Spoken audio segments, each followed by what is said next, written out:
No worries. Good evening and welcome back to Assetto Corsa Competizione. It is Zolder time here for the Asfalt ACC NM 2024 Championship. It is round 3 of the season and we head to Belgium for what is one of the most iconic circuits on the ACC game itself. I'm joined with Ashley in the commentary box once again as we head into round 3 of this championship. We are currently into the qualifying session, and Ashley, it's been a season so far that has had many thrills and spills, but what it has brought as well is a lot of excitement. Yeah, absolutely has, and once again I'm looking forward to another great race here this evening. It would be a lie if I was saying I'm not looking forward to it, because actually this is the one I've been looking forward to most. So yeah, definitely hoping for some more close racing action and lots of thrills and spills, as you just said, Matthew. It's going to be an interesting evening around this Zolder circuit, a bit different to the 2 tracks we've been at before. A lot of chicanes through this one, 3 in total, and all 3 chicanes very different from each other. The first chicane has that higher raised second sort of curve. You come into this second chicane where it dips through both of them, very easy to lose the car under the rear through that section of the circuit. And then you've got the third chicane towards the end of the final lap, which is a bit more unique and a bit more sort of as we know chicanes to be. Ashley, what demands does this Zolder circuit have though for the drivers other than the 3 chicanes, because it can catch drivers out at any moment? Yeah, it certainly can, and you're quite right. The chicanes are the most important part of this circuit. It's where you really make or break your lap, because that is where you can gain the most time. But equally, each of these corners do demand a lot of skill and, more importantly, actually precision.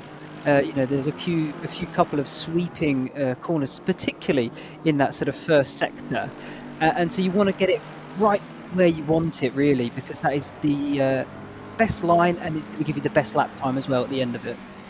It can indeed. We've seen some fantastic racing at the moment with Brenham and Cruz and others along this grid. 15 cars this week, so a couple more back after the Zandvoort race 2 weeks ago, and this is going to be fantastic as we head then into the penultimate race of the season. This is really the halfway stage of this 5-race championship. Reminder that we're back in 2 weeks' time on the 8th of October, and that'll be a double header, the 8th into the 15th. But this man, Solberg, we've spoke about him now 2 weeks in a row. Pit strategies is what has got him good positions in the races, as well as great pace in that Bentley, a car that on this game is a little outdated, and you have to say Solberg is driving brilliantly and really well at this moment in time. Yeah, he is. He's driving very well. He followed it up last time out with a 5th position, and like you said, the strategy, I think, is what has been putting him in that sort of to be in that position. So he's been driving very well, and like you said, that Bentley's slightly older, but looking at the BOP, that Bentley had 12 kilograms taken out, so it's a bit lighter. Not quite the full 40 like last week, but it's still got a bit of weight reduction there to make sure it is maintaining that performance relative to the other cars out there. Yeah, indeed it has. So it has lost 12 kilograms, and really for the Bentley, I've driven the Bentley around this circuit plenty of time, and it really is strong around here. The bonus with the Bentley is it rides the curbs very well. It's like they're not even there. That's where the Bentley's going to gain a lot of time, by being able to be over them curbs a lot more than some of the other cars. This is on board with Nordberg at the moment in the BMW M4, which actually gains 15 kilograms of weight, the second highest amount of weight gained by a car on tonight's grid, provided the Ford Mustang is still there, because the Ford Mustang is the one that gains the most. At the moment, Nordberg currently sat in second place, and we haven't yet seen Brenham or Cruz at the top of the charts at the moment. Only just under half a second separating the top 5, then a big gap back to Erdegartsen in that P6 position. But here comes Nordberg down towards the start-finish line now, and will cross the line. Does he improve on his time? He does, and goes within 35 thousandths of a second. That is a heck of a lap from Nordberg there. Yeah, I was watching on board earlier in practice, and I could see sort of 3-4 drivers all within a tenth of one another fighting for it at the top end of the grid here. So hopefully we can replicate that here in qualifying, and well, Amundsen and Norberg are doing just that. So let's see how that goes for them, and hopefully maybe get a few more up there as well. But even Fernando, Brenham, Cruz, they're less than a tenth separating them. You know, they've got just over 4 temps, 5 temps, and then 5 temps as well, and then you get another little break further back. But hopefully a few packs here forming in terms of lap time should produce some good racing. Well, the interesting thing as well is Erdegartsen now goes within 6/10 of the pole time. We've been used to seeing Cruz and Brenham, haven't we, at the front of the pack, a couple of tenths clear of the rest in their own sort of league, in their own battle. We're not seeing that here at the moment in this stage of qualifying. Still a bit of time left to go, at least half the session left to go. But what we are seeing is some other guys now maybe being able to mix it with the top two drivers at this Zolder circuit. And through the hairpin comes Alan Drake cruising down towards the final chicane now. Got to get this one right. You've just got to watch for the sausage curbs on both apexes here. Can just unsettle the curb, especially that one on the exit. Doesn't really ride them there. A car in front has just dropped a wheel or two into the gravel. That may have invalidated that run. It wasn't, because Nordberg now goes top of the timing screens, and Cruz now moves up to P3, and it's now 2.5 tenths separating the top three. But Nordberg, even dropping a wheel onto the gravel, didn't faze him because he goes top of the timing screens. No, absolutely. Good lap from both of those guys there, though. They're definitely getting in amongst it. But like you said, it could be a bit of a changing of the guard here. Norberg and Amundsen seem to be out front, sort of on their own at the moment, and then Cruz just a couple of temps back. And we still wait to see what Brenham can produce with his ultimate pace as well. In terms of sort of that provisional pole time, it's actually a bit quicker than what they were doing in practice. So they've sort of blown my prediction, if you like, for what pole would have been, and that was a low 1:27. So already in the 26s, and that is absolutely flying around here, really nailing the circuit is Nordberg, and I'd imagine the conditions are probably suiting them, the cars, quite well too. Yeah, and I'm not sure what time of day the race is, but it looks either evening or morning type race. It looks like the sun's either setting or rising, and really is starting to the track conditions will be a little cooler than what we've seen in recent weeks as Brenham improves on his time and just goes within half a second. Now Solberg improved on the last lap and he moves up to P11. Here's Ivar Solberg though. He's in the Ferrari 296. That loses 3 kilograms around this Zolder circuit, so it'll be interesting to see what he can do. Erdegaard and Solberg both in the pit lane at this moment in time, but it is Norberg from Amundsen with Cruz and Brenham third and fourth, Fernando and Erdegartsen, as Solberg there decides to bail on his lap and gets right out of Cruz's way. And the thing I love about ACC in the night time or the darker races, for those who's actually used their auxiliary lights, I think we saw it there on Cruz's car, he's got 2 red strips. He's clearly selected red as his colour on the side of his windscreens for his auxiliary lights, and they really stand out, and you can see them a little bit more in these races. You see on the Bentley there of Solberg, another red light around the grille, just showing us that these other livery features, that not just the fantastic liveries they have on the car as the Ferrari bunny hops over the second curb at the first chicane, but also the auxiliary lights being able to show us some fancy flashy things as the night will roll in, because it's not the easiest to spot these cars in the night time on Assetto Corsa Competizione, but either way, there we see, look, the red light around the grille. There is Sandberg then, Oscar Sandberg, who is in the other Bentley, and it's hard to pick a driver that hasn't been involved in a key battle in this season, isn't it, Ashley? Every time we've seen somebody, they've been in a fight somewhat or another. Yeah, they absolutely have, but I think that's just more of a testament to the drivers, how close they are in terms of sort of skill and pace, that they really have sort of nailed it in terms of that competition sort of effect, if you like. So no, they're really on it, all of them, and yeah, it's brilliant to see, because looking down that timing tower, all right, there's a few gaps between some, but then there's another cluster. They're not just a single person on their own. I think the only one we can say at the moment is Nilsson in 15th. He's a second off Pettersson, but even then, I reckon he's probably still gearing up to go for a real quick run, and he should be well amongst it as well. So, like you say, it's brilliant to see, because everyone has had a battle this season so far, and we're only just at the halfway stage. Still got 2 more races after this one. Yeah, it's going to be absolutely fantastic to see what's to come after this one. This is Amundsen, was just on board that minty green McLaren, the McLaren 720S Evo, gains 6 kilograms of weight. We did see the Ford Mustang out there on the grid, that gains 22 kilograms as well, just to keep you, the audience, updated in what cars are carrying what sort of weight then throughout tonight. This is Amundsen, currently 700ths of a second down on Nordberg on their personal best lap times, gets it through the hairpin corner, now down towards the final chicane, and Austin, in what is a great circuit here as Brennan moves up into P3 within 2/10 now of Nordberg. Nordberg, no improvement there, but was some 1 second off his pace. Maybe that was a bit of an outlap from him, or maybe he made a mistake or two on that lap. And we'll go again. Here comes Amundsen then to the line. Does he find any improvement in the car? No, he does not. A 1:27.7, so a little off of his best as well, as Erdogaardsen is in the pits. 3 minutes after qualifying, so plenty of time for drivers to get some final runs in. It's not an incredibly long lap. 1 minute 27, 1 minute 30. You know, in between there is probably going to be the average. So they've got plenty of time to come back in and go once again. If they want to put a new set of tyres on, they can really try and extract every single millisecond out of that car.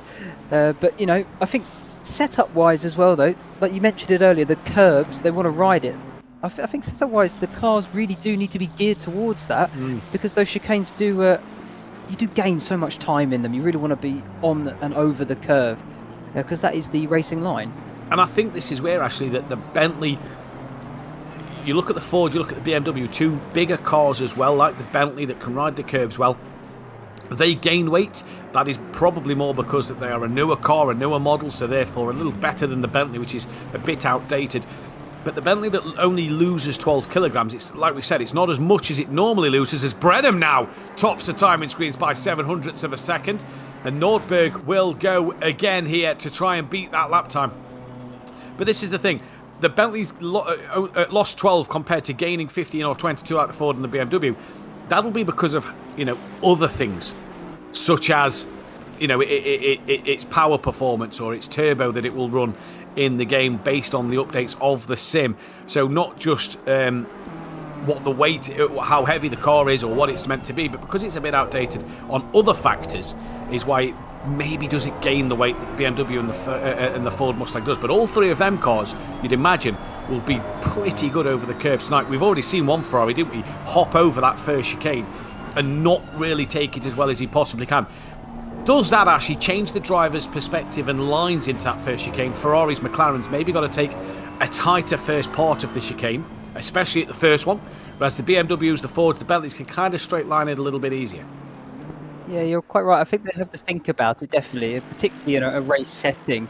They're going to set that corner up differently depending on what car they're driving. You know, I feel like the McLarens, your Ferraris, to me, they're more of a sports car than, say, BMWs, your Bentleys, which are, of course, they're sporty in their own right. You know, they're quick enough to be winning races, but they haven't got that sort of profile, that low down sort of look that the Ferraris and the McLarens have. So they can, you know, as we said, ride the curb a bit easier. And, you know, such as the Ferrari and McLaren, they may have to, like you say, take a slightly tighter entry and sort of stay clear of the curb just a little bit more. So you could see some variations in racing lines here this evening. But that, again, should promote some racing, because you then get people being able to go side by side. So hopefully it ends that way. And this is the bonus, I think, with what we've seen with some of the circuits we've had at the moment, isn't it? We've had circuits that suited the McLaren and the Ferrari. They maybe haven't got the results like the BMWs have, but they suit certain tracks, whereas other cars will suit other circuits, and this is why the BOP is in play.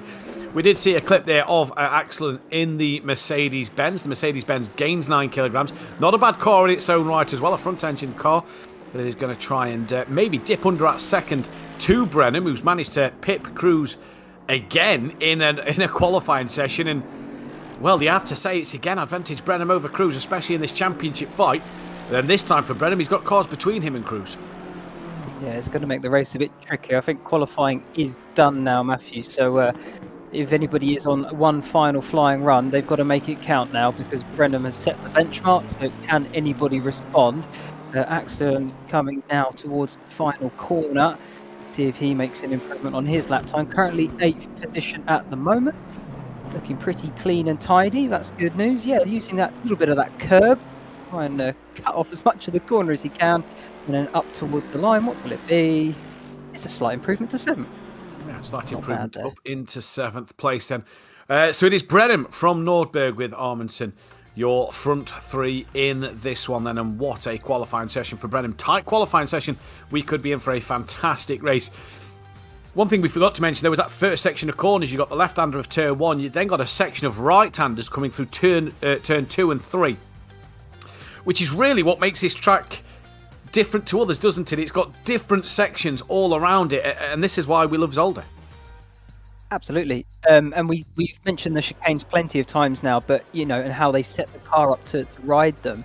Equally, a soft suspension to ride those curbs are not going to be that beneficial in Sector 1. You want a more stern, more sturdy suspension to be able to roll the car in and let the tyres and everything deal with that force and pressure that you are exerting on the road. So you want a stiffer suspension for that. So it's trying to find a good balance, and that's the thing with circuits. You're always trying to find that nice balance between sort of being able to go quick in the corners but also quick on the straights. And equally, such as this, the chicanes, you want to be able to ride the curves. But in Sector 1, you really want a harder suspension to roll the car in more. So let's see how the drivers cope with that. Yeah, it's going to be about finding the balance tonight as we gear up for this race with the full formation lap coming your way in a couple of moments' time. And don't worry if you see the cars just dropping on your screen at the moment. That is basically them hitting that ready up button, or I believe it's them coming out of the setup screen that they will have in front of them. And don't forget, it is that pit stop race as well. There is no pit window. They can pit at any stage. Oh no, there is a pit window, apologies. It opens a minute after the start and a minute before the end. And that will allow these drivers to basically have 58 minutes of pitting when they want. It is mandatory set for fuel, in which they are stationary for 25 seconds minimum. So that is going to be the key there. No matter whether you put 1 litre in or a full tank of fuel in, you are set to be stationary for 25 seconds minimum. So going into that, I don't think this is something we've discussed too much. What is your strategy, Ashley, as a race driver? Are you half fueling the car? Are you quarter fueling it? What is your strategy game plan? Knowing that everybody has that same pit length as you on a track where tyre wear, depending on the temperature, could not be as much of an issue as Zandvoort last week. Yeah, you're quite right in that. Personally, I couldn't fully say 100% because I haven't driven much round Zolder. So in terms of sort of tyre wear strategy, I can't give it exact. But for me, I think it's key to be flexible. If you're racing in a pack, your rival might pit a lap earlier. Do you then dare to stay out and go longer, extend that first stint whilst you've got maybe a bit of clean air and less distractions in front or behind you, and then try and go for that overcut? Or equally, if you are stuck in a pack, you're quicker than your rival in front, you want to go in early and try and get that clean air that way and get a cut going. So I think the key is flexibility. That's always how I've driven and raced. Because then I have that opportunity and options open to me depending on what I want to do and what I see fit. Yeah, and that is pretty much, you've got to read the race, haven't you? But obviously it's down to that unknown at the start. What do you do? These guys are obviously going to go into this race with a game plan, probably going to have teammates or engineers to make sure that they are all on the same wavelength and making sure they're doing the same thing. Here on the circuit. Don't worry if you see cars driving in and out of each other. That is not a problem of connection or anything on the other end. That is the vehicle's ghost. And you may see drivers just speed up and hit onto the brakes and warm their brakes up and also warm their tyres up. On Assetto Corsa Competizione, it is easier and better if you use the brakes to warm your tyres up over the more traditional weaving left and right to get your tyres into a good window. There is a couple of cars doing it. This is why you're seeing pretty slow formation laps. Drivers may also be riding on the brakes.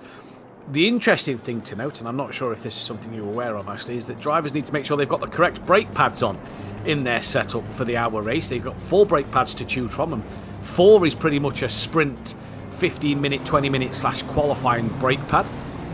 Brake pad 3 is for a wet race. Brake pad 2 is for more of an endurance race. And brake pad 1 will last you up to an hour. So drivers need to make sure they've got a better brake pad on and not running brake pad 2 or 3, because that will hurt them going into the race especially. No, I did not know that. So no, you are giving me information as we go. Brilliant stuff. But yeah, like you say, they do need to warm them up, get everything ready, get everything race ready, shall we say, because they'll be going very shortly whilst they finish up their formation lap. They're on the back half of the circuit now, down towards turn number 8, that hairpin. But they're all thinking about what they're wanting to do here at the start. The best thing is going to be don't get into any contact, don't get into any collisions, should I say. and make sure you survive at least lap number 1, and then you are in a good position from there to see how you can get on in this race. But yeah, I think keep your eye for turn 5, 8, and the final corner here on lap number 1. They're probably your best chances to make a move if you have an opportunity available to. Indeed, as they're coming down towards the final chicane, then it is 74% of a lap lost with a tyre change, 65 seconds. So around about 60 seconds if you're not going to change your tyres in this race. So that is key information to go into this race with. But we exit the final corner now. It is Brenham who is on that pole position, and he's about to get us underway alongside Nordberg, who will get the best start as they roll down towards the start-finish line now. And for the third race this season, we are green and go here, and it's a decent start from Brenham. Great start from one of the Bentleys as you see him pull out in the background. Nordberg sticking with Brenham though as Brenham gets through turn 1 a lot better, and everybody through nice and cleanly once again. Cruz has already made up a place straight off the start line. He's got himself past Armandson already in this race. He clearly wanted to take advantage, and look at Fernando having a look at Armandson as well, coming in towards turn 2 and 3 as everybody filters through now. Great start, bit of a hip and shoulder with the Mercedes of Axelan onto the grass just ever so slightly. Now coming down towards the first chicane. This is going to be the tricky sector of the section of the circuit. Make sure you get this one right. You do not want to be bouncing all over the curves. Very easy to unsettle the car as you see one of the Bentleys do just that. But he's going to lose out one place to his teammates, and now the Ferrari squeezing the Mercedes towards the wall. That is I believe Odegaard on Axelan there as they all come through in towards the second chicane, and a bit of a dramatic start there for one of the Bentleys, just taking a little too much curb, but Brenham got away and did what he needed to. Yep, good start from the leaders there. Brenham, like you say, just doing exactly what he is asking for, you know, in order to make sure this championship is his, because he's doing everything he can do to enable that to happen. But yeah, bit of a, you know, touch and go situation there, particularly towards the Clyde chicane, that first chicane. It is pretty much single file, so if you are going to make a move, you really need to make sure you are either alongside or, if not better yet, in front before you turn in, because if you're not quite there, you do risk clipping the other driver, potentially them coming across your nose. The two Bentleys ACC going through one behind the other, and they got the same livery on. They're teammates this evening. I believe they might be as they come through turn 1 on the second lap now. There is Bentley 1 and Bentley 2 coming through. Then that is Solberg and Sandberg there, as that's a Ferrari of, I believe, Odegaard, who has just had a little twitch and a bit of a mistake on his car, and now the Bentleys pretty much pushing each other through. Sandberg there really hot on the heels of Solberg, coming in towards that first chicane again. Haugen is in the pit lane, not quite sure why. That may be a bit of damage on his car, but I didn't see anything in this first part of the race. And through the first chicane, everybody goes once again towards the leaders here. Then Brenham still being hassled by Nordberg, not really pulling away from Nordberg like he has done in recent weeks. And Cruz also not on the back of Nordberg like we've seen, as Nordberg there, very poor line through towards the hairpin corner now. And that is not what he'd have wanted to do at all. Through the hairpin we go, and this is going to be interesting to see where Nordberg goes in this race then.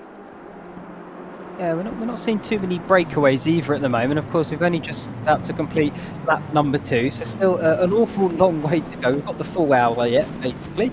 But it is nice to see that, because it does mean that the drivers, in terms of lap time and performance, are very equal. So we should get some racing. It's going to become a cat and mouse game then. And, you know, it could all, at the end of the day, come down to strategy and when you pit on to that tyre.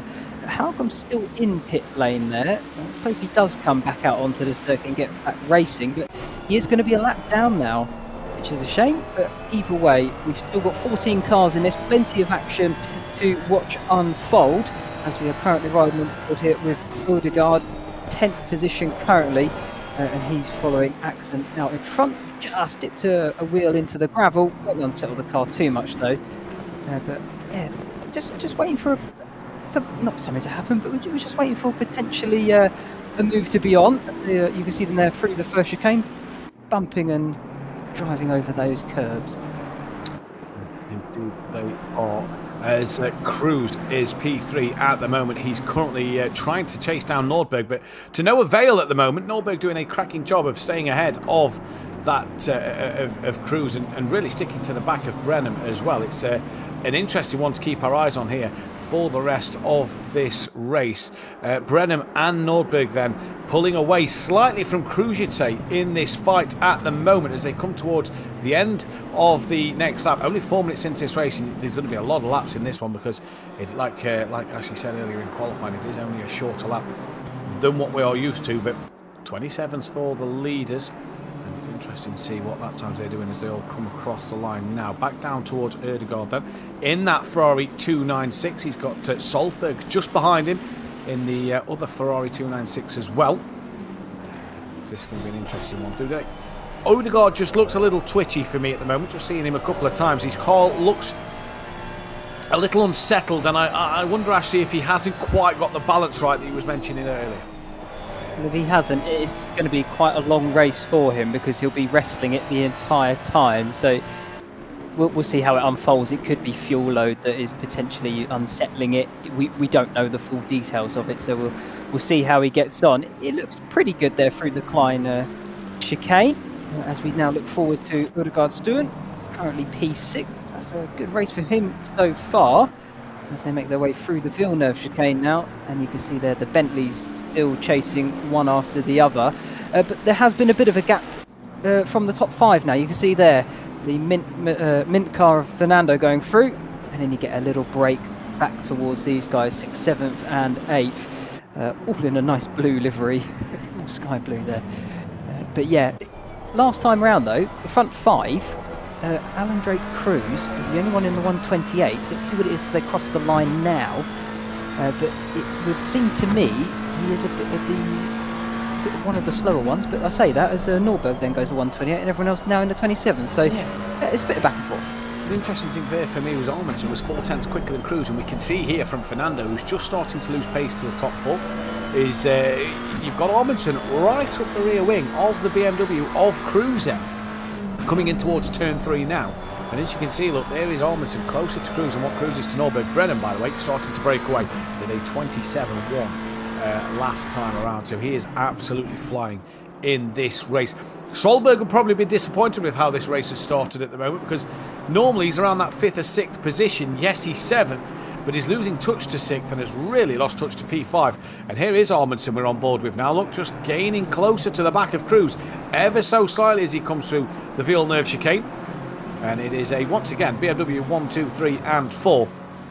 And yeah, good job there's no Lamborghinis out here, because if a friend of mine is watching, he'll have a nightmare of my Bentley rear-ending him in the pit entry in his Lamborghini. But he was too slow in the pit lane, so I'm putting that one down to him. Hopefully we don't see any of that tonight.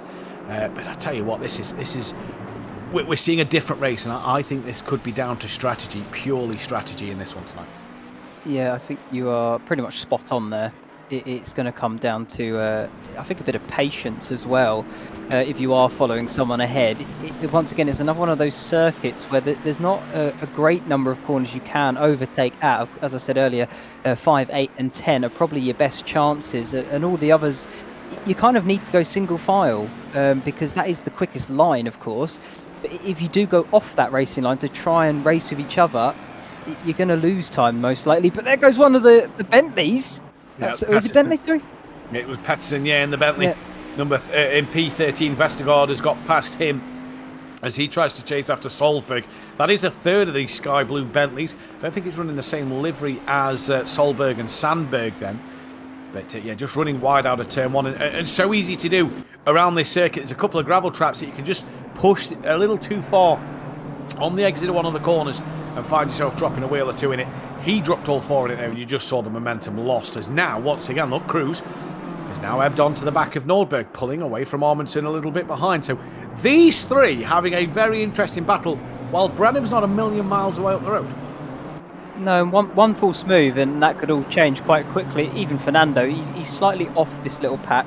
You just saw him there in the background. There, just about saw the front of his mint car. You might see it now. There it is.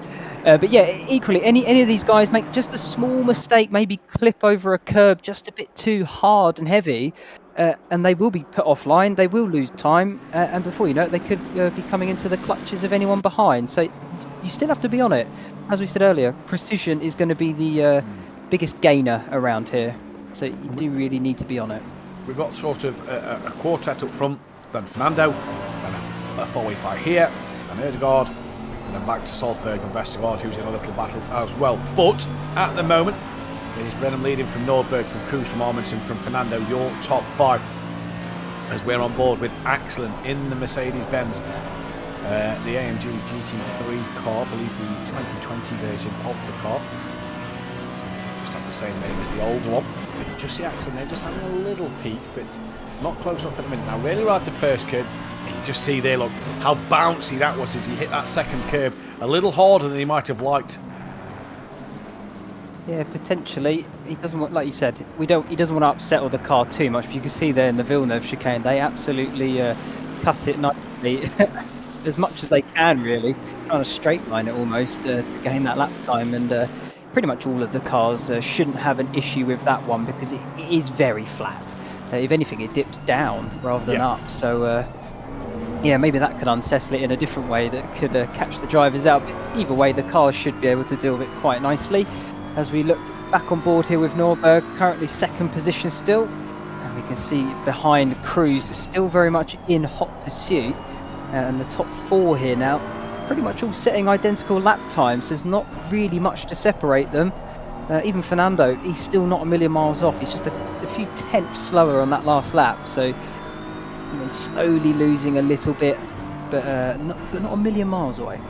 No, not a million miles away. Erdegaard lapped a lot slower than Solberg behind. So Solberg in his Bentley obviously is going to try and make some gains here and get as much place as he can back in this one. We're 11 minutes into the race here, and it is Nordberg. We're looking back on over Cruz, and he's pulled a decent gap, hasn't he, in the first part of this this lap? I don't know what lap we're on, but 11 minutes in, he's pulled a bit of a decent gap here. As fuel load's obviously going to get lighter.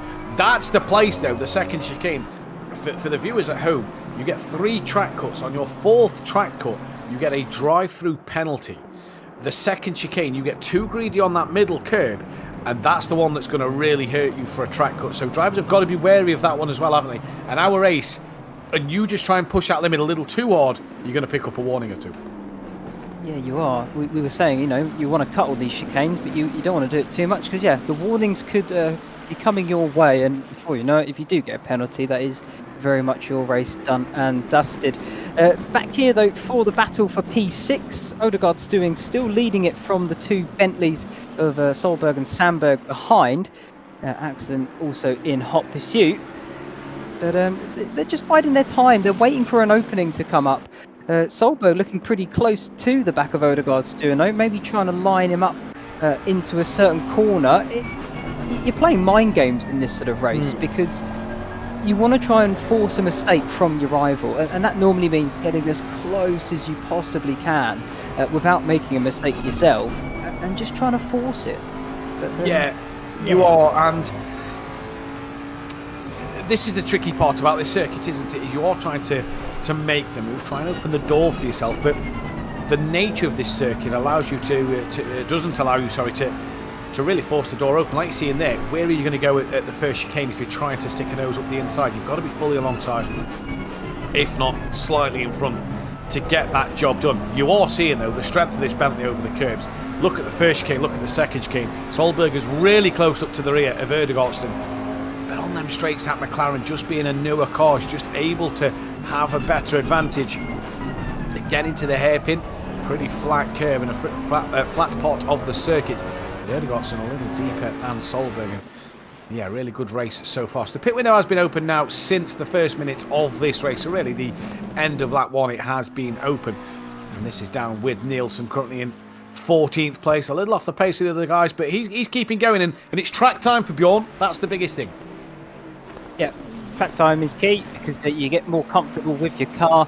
So hopefully, you know, next time out, you'll be feeling a bit more at one with the machinery you are driving. So even if you are out the back, it doesn't matter too much because you are gaining knowledge, gaining practice, and that is all important as the season wears on. Equally, all your rivals are too, so you really want to try and get ahead of the curve, but can be quite tricky. Solberg we're riding on board with now, still P11th, a little bit of a gap behind him to Westergaard. But he's got nice clear air in front of him, so he shouldn't have many distractions. You can just see there in the foreground as the 10th place of Odegaard dips into the chicane then. But he'll be racing nice and cleanly, which is good for him. Just putting in the laps as we come back to Solberg. Once again, looking pretty close to the back of Odegaard's Stewart. It could be a matter of time before something's on here. He's probably just sussing him out. Where is he weak? Where is he strong? And then maybe try and mount an attack. Yes, maybe so. That McLaren looks a little better than the Bentley out the corners, so that's the problem. Through the corners, the Bentley definitely looks a better car.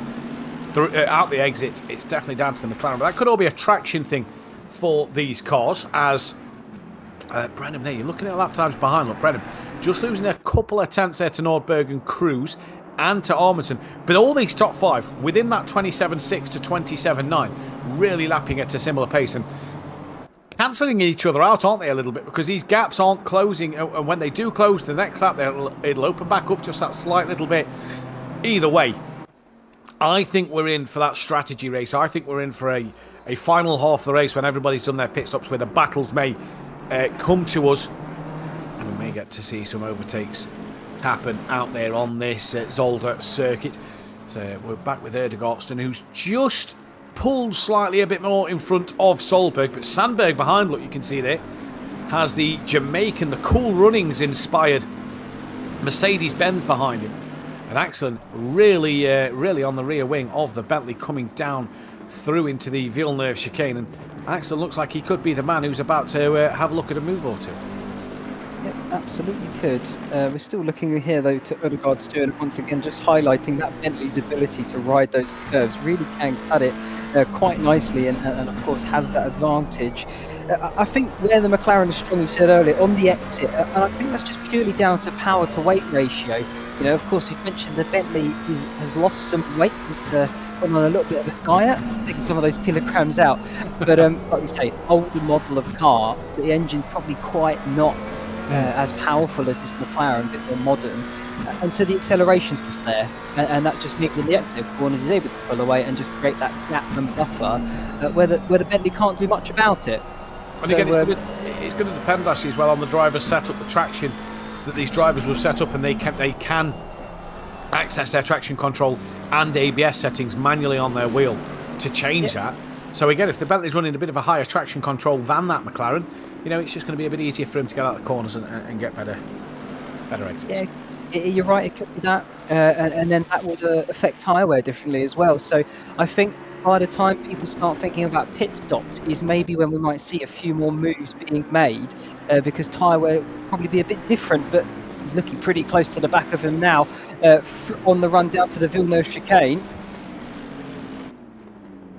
Yeah, he's side by side with him entering Villeneuve and just can't get alongside enough. Was actually on the outside for the first part of it, and it's not really a place you can overtake, but that's serious luck number one from Solberg there on Erdegaardsten as they come up now towards their hairpin. No send-it manoeuvre there. He knows he's still got a long way to go, but you're right. It could be a matter of who's got the better tyres towards the end of this race. And this is what we saw, didn't we, 2 weeks ago with Solberg?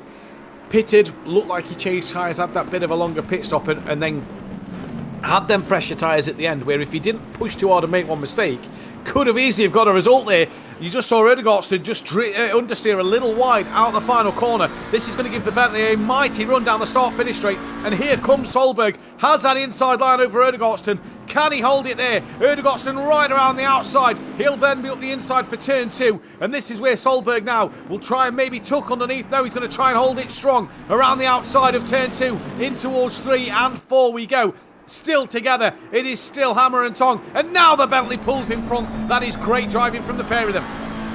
Yeah, good driving, like you say, and I think keep an eye on behind, because Sandberg and Axel closing in on that, because where they're running side by side, they are slowing each other down just a little bit because they're unable to take the optimal racing line. Look, here comes the second Bentley trying to line up Odegaard's Stewart, maybe on into the Villeneuve chicane, who have that inside line. Unlike Solberg last lap, late on the brakes, and yes, move done and completed. Well done indeed. Both Bentleys through though on that McLaren, and they can now see if they can pull away. And Axel now has come to the party. He wants a piece of this McLaren as well. Erdogan this lap hasn't really done anything wrong. Made the mistake at the last corner of the last chicane, and since then he's lost out to 2 Bentleys and has a Mercedes-Benz. Look at Erdogan on the back of Axel, not a million miles away. As the leaders, Amundsen's had a terrible lap of 29.1. Oh, Erdogan there, nearly into the back of Sandberg. And Axel comes into the pit lane, so he is the first man to pull the trigger and go into the pits. But what happened to Amundsen then? A 29.1, he's dropped off them 4. Not really into the clutches of Fernando either at the moment, but still not where we'd want to be after good pace earlier on in this race. Oh, I had to hold my breath for a second there, or I feared I may have screamed, because I thought that Mercedes was going into the back of that McLaren for a brief moment, but no, just firing into the pit lane. Luckily, no incidents occurred, but yeah, for a moment, I thought, oh, you know, heart in mouth situation. But either way, we move forward. Like you say, Amundsen just seems to be struggling a little bit there, and these Bentleys now are starting to pull away just a little bit. And look at that, Zolder now has decided to join the party, and or is that Odegaard? Sorry, he's now behind Odegaard, Stuart, and not by a lot either.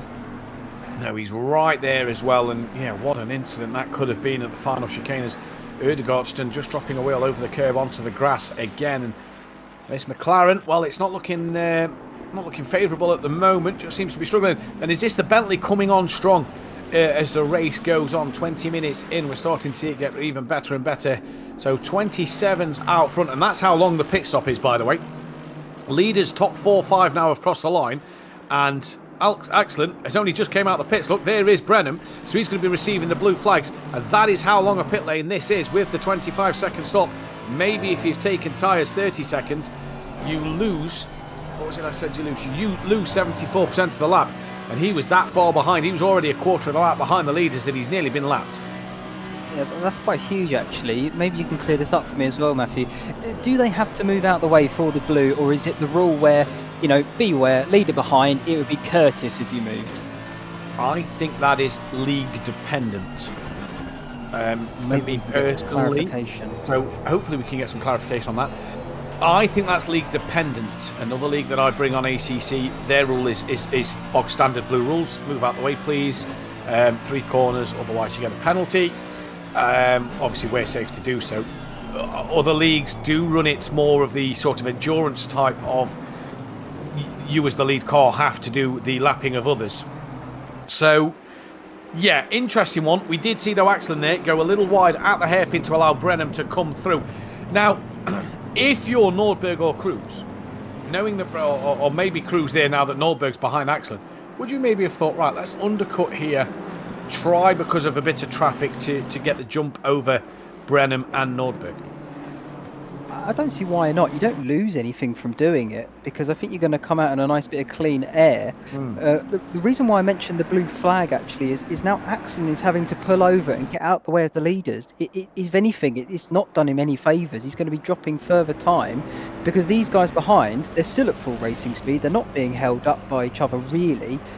So they're just able to go at it. So really, I think Axel's going to lose, you know, net overall by the time these guys pit as well. And if we look at the gaps between the leaders and Solberg down, Brenham come out on the back of Axel. So every lap they keep going and these keep circulating at the moment, they're a couple of seconds quicker. After so many more laps, they'll then jump Solberg in the pits or Sandberg in the pits, meaning that Sandberg won't have to move out the way. He's already been lapped, as you see the Bentley there getting horribly wrong through the first chicane. And now here comes Erdogan going to that inside line for this little bend. Backs out of it though, does not want to be on the outside for Villeneuve chicane.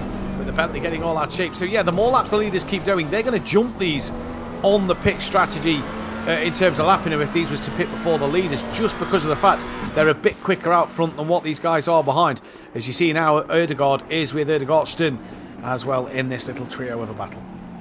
Yeah, absolutely. I thought it was quite brave of at McLaren trying to go the long way in the Villeneuve chicane, but yeah, like you say, rightly backed out of it, I think, and live to fight another day is always a good motto to have in racing, because there will be plenty more battles to come. Equally, he does need to keep a look over his shoulder as well, because Odegaard right behind is looking pretty racy at this stage of the race, with small mistake, and he'll be ready to pounce. But yeah, he's got his hands full right this moment, looking forward and back. Hard job to do.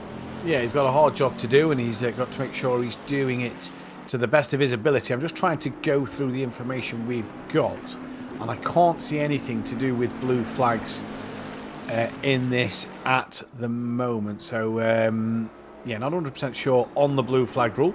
But here comes Erdegaardsten having a look once again on Sandberg, but thinks better of it as they come in towards the first chicane again.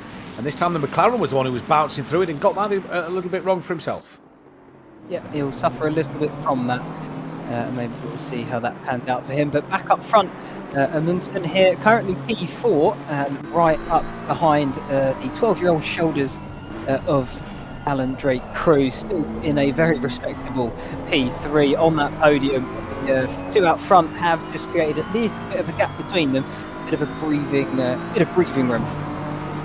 They're all still within hot pursuit, and like you say, they are just trading lap times back and forth, so they're all very much well within the shout of even winning at this stage. It is still a long way, not even halfway yet. And you see as well, look, Axton there, because of this blue flag at the moment, he's just in at a 1:29. His best lap is a 28.4. So, yeah, it's not exactly where he wants to be. Solberg now comes into the pits. The man who in the first two races has pitted latest of them all. He's going for a bit more of a mid-race pit stop here, 25 minutes in. As the lights are taking over. I believe this is in an evening time setting because the lights now are starting to take over a little more. And look at that, Cruz has made a mistake through the first chicane. Here comes Amundsen round the outside. Did they just bang doors? Not sure because of the trees in the way. But into Villeneuve, Amundsen up the inside. Thank you very much. And that is a position for P3. The 12-year-old there made a little mistake coming through the first chicane, and Amundsen fully capitalised on that. Solberg now into the pit lane. Where will he come out in terms of Axelin? And in terms of the leaders, this could be back to what we were saying a moment ago, of Brennan could be ahead of him during his pit stop. Yeah, I think he's probably hoping that he'll actually come out behind the leaders because it'll probably benefit him in the long run. Because he won't have to move over, slow down and let them by as Cruz comes now cruising into pit lane and making sure to avoid a collision as well. Here comes Solberg though, he's exiting the pits. Where is he going to come out in the grand scheme of things? Where is the leader? That's going to be the big question into turn number 2. Oh, there he is. Pretty similar to the Axelin one as well, isn't it? So, difficult place. And Ashley, I don't know if you're with me on this one, but the pit entry here is horrible because every time you see that camera angle, it just looks like they're ploughing straight into the back of the car in front when secretly they're trying to get into the pits. It can go horribly wrong at times. Yeah, you're quite right. It looks like someone's given up on their F1 league race and decided to take out their opponent in front. But no, they're not trying to do that. They're just trying to get into pit lane as quick as they can without causing an issue. It reminds me of the Gilles Villeneuve circuit. Speaking of the Villeneuve chicane, the entry into that pit lane for the Formula One Grand Prix. A very similar situation. You sort of at the end of a long straight, you're barreling into pit road. A very slow chicane is coming up, so you have to be wary of cars in front of you when entering. Peterson into the pit lane as well, and his pit lane may be a little further down. That is Cruz who is coming out the pits. So that just goes to show you how long a pit lane this can be, and you're not out of it because it's a very strange pit exit. You don't just filter out onto the circuit like normal pit lanes do. You have to go right round the gravel trap of the exit of turn 1, and you feed out where, but none other onto the racing line of the path of turn 2. So very interesting pit lane here at Zolder then, but nonetheless it's Brennan from Amundsen as Norberg now has entered the pit lane as well, and Cruz come out well ahead of Fernando, you saw in the background there a moment ago. Yeah, this could be a response to Cruz, maybe a bit wary of potential undercut, or maybe trying to get an undercut done himself on Brennan, the leader. He wasn't far behind him, maybe trying to get some clean air. Less distractions once again, trying to get your eye in on that position, particularly through that first sector, but we'll see how that unfolds. These guys are all getting promoted up though, Sandberg, Udegaardstuin and Udegaard. Third, fourth and fifth now, it's this trio, and Udegaardstuin is very much on the back of Sandberg there, almost pushing him round this first sector. I wonder if we might see a move down towards turn number 5. Well, he's kind of been there for a while after he made their mistakes. Now that is Sandberg dropping a wheel into the gravel. Udegaardstuin has a look to the right, now comes back to the left. not alongside though, so he's not going to make the move there into the first of 3 chicanes. And you're seeing all 3 cars there take a different line through that chicane, and it was the Ferrari that went across the top of it a little more. Salzberg into the pits, as well as Nielsen, who is entered now himself.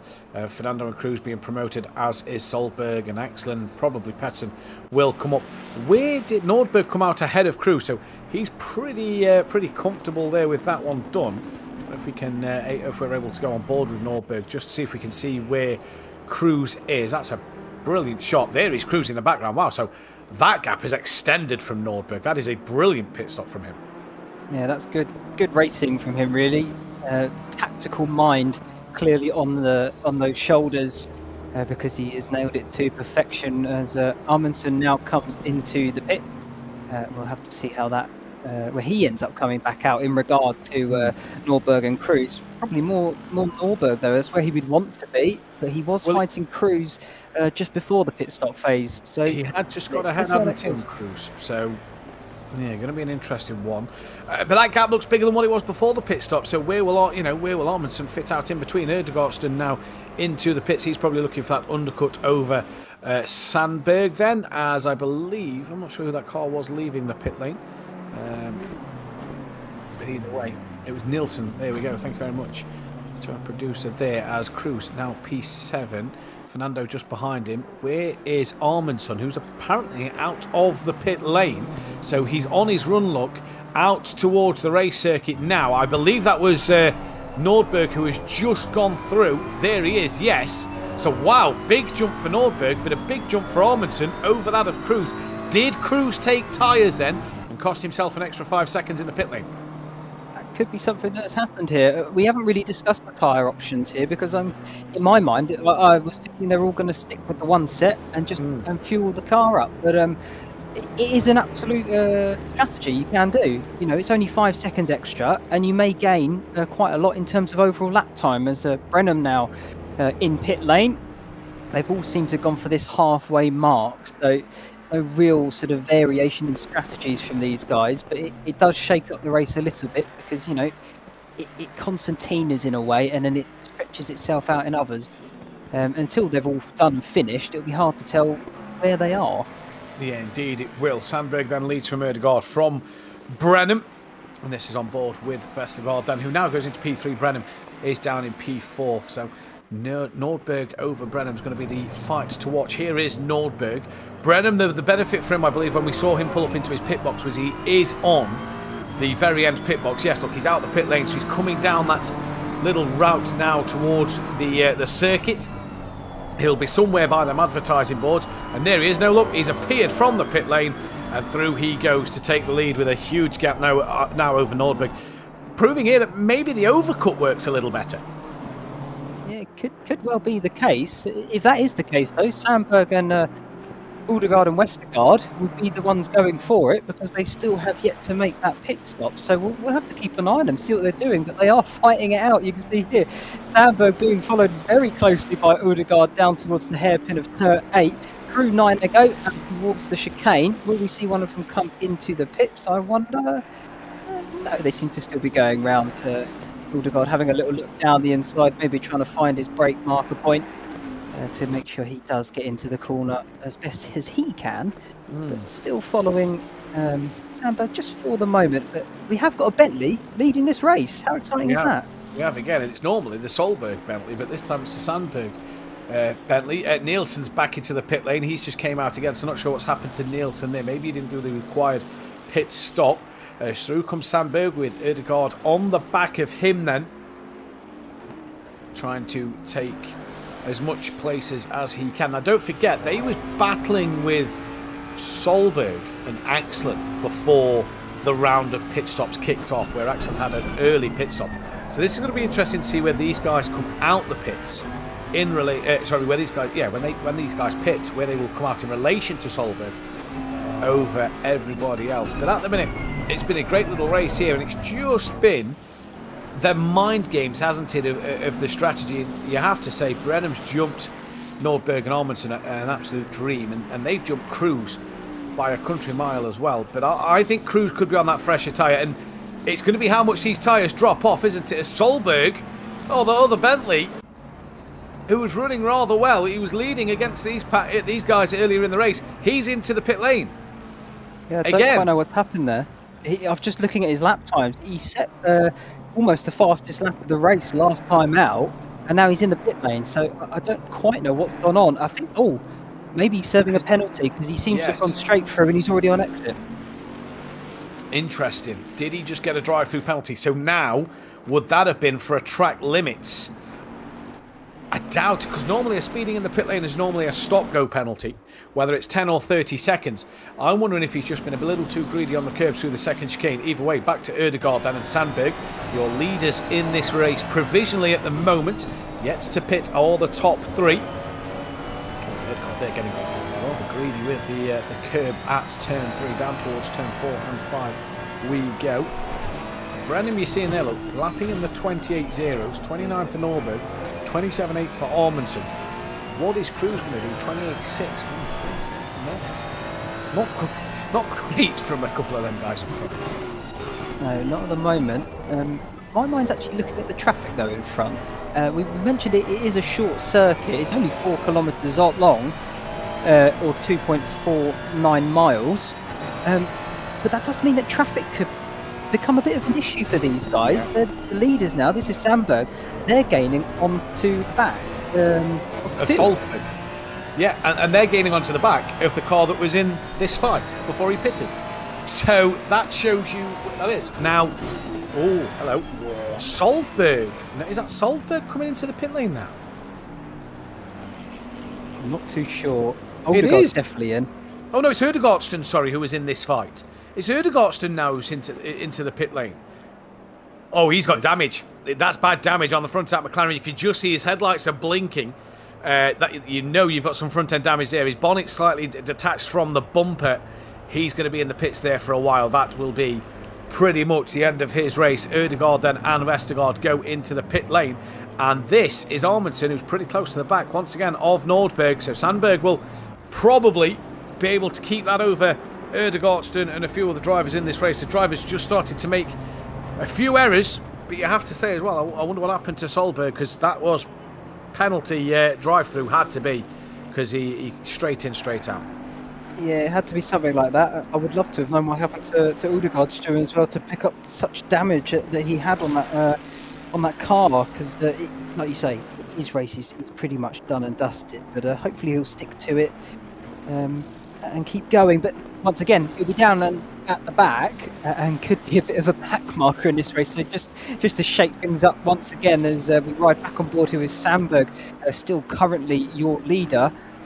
Brennan in second, Norberg, Amundsen, Cruz. So things are shaking themselves back out once again, sort of into the status quo after these rounds of pit stops slowly coming to an end. But Sandberg's still able to continue on, marching forward, really going for that overcut. Axlin, who was behind Erdegaardston and Solberg in this race, I know they've had to pit again, is now running P7. So his early pit stop has worked for him. He's clear here of Erdegaard, and it has really worked for Axlin here then. So up into P7, having another good showing this time out. But we're all just awaiting that of Sandberg to pit. He's the last one to pit, I do believe, as well. But has until that final minute. So as long as he's in the pit lane with a minute to spare, that is absolutely fine. Remember, he'll have to cross that pit entry line where the pit limiter goes on with 1 minute on the clock. If he's down to 59 seconds, the window will be closed, and that will be it. He will end up with a 130-second time penalty, which I believe is the fixed penalty they get for not serving their mandatory pit stop. So it is one that really bites you in the bum a little bit. But Sandberg is a wise guy. He's going to know to get that into the pit lane here then. As the darkness does descend here at Zolder. And there's a yellow flag there. That, I believe, is Pettersson in the other sky blue Bentley. Indeed it is. He's had a moment. Doesn't look too much damage on that car, though. So possibly got away with one there. Yeah, that could have just been a slide on the exit of the Villeneuve chicane, realising that leader's coming up behind him and just thought, you know what, I'll keep it out the way till he passes and then sensibly rejoin after. So I think that's a very sensible decision from Pettersson there, knowing that he's made the mistake, accepting fault and just making sure not to ruin the run of the guy who is still currently leading this race. You know, although he hasn't pitted just yet, he is still your leader. So yeah, make sure you get out of the way, do the right thing. Brilliant stuff. Back on board though with Brennan. Provisional, well, net leader, you would say, by the time Sandberg does pit. Does seem to be once again deeming out on his own, creating a nice gap between him and Norberg behind. You just see there coming into the background. But that would just mean that he doesn't have so much pressure on him. He can relax a little bit, just enjoy the feel of going round Zolder and just soaking it all in. Something's happened to Axel, who has dropped behind Erdegaard. Then he was well clear of Erdegaard earlier on in the day. And yeah, look, he's now behind and has got a bit of a big gap back to Erdegaard. The bonnet slightly lifted is a slight indication to what may have happened to Axel in there. He's had some wars then. That could be nasty to drive with 25 minutes left on the clock here then. And he's already lost about 3 seconds of a second to Erdegaard, on that last lap.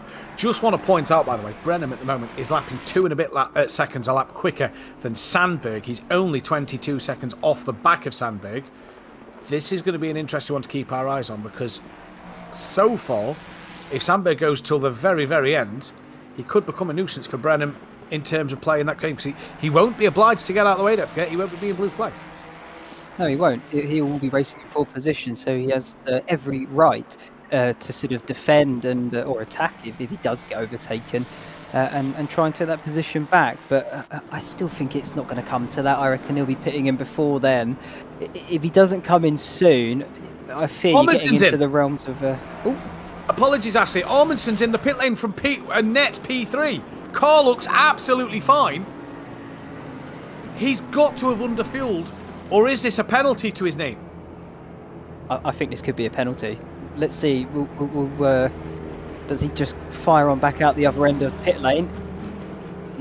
Doesn't look like he's pulling in his pit box anytime soon. No, this is a drive-through penalty. This is track limits, isn't it? It is. Yeah, it is. So he's picked up a track limit penalty. And Armidson's race, well, was on for a podium. Where's Erdegaard in the background now? He's just crossed the line, so he's not going to be challenging Armidson.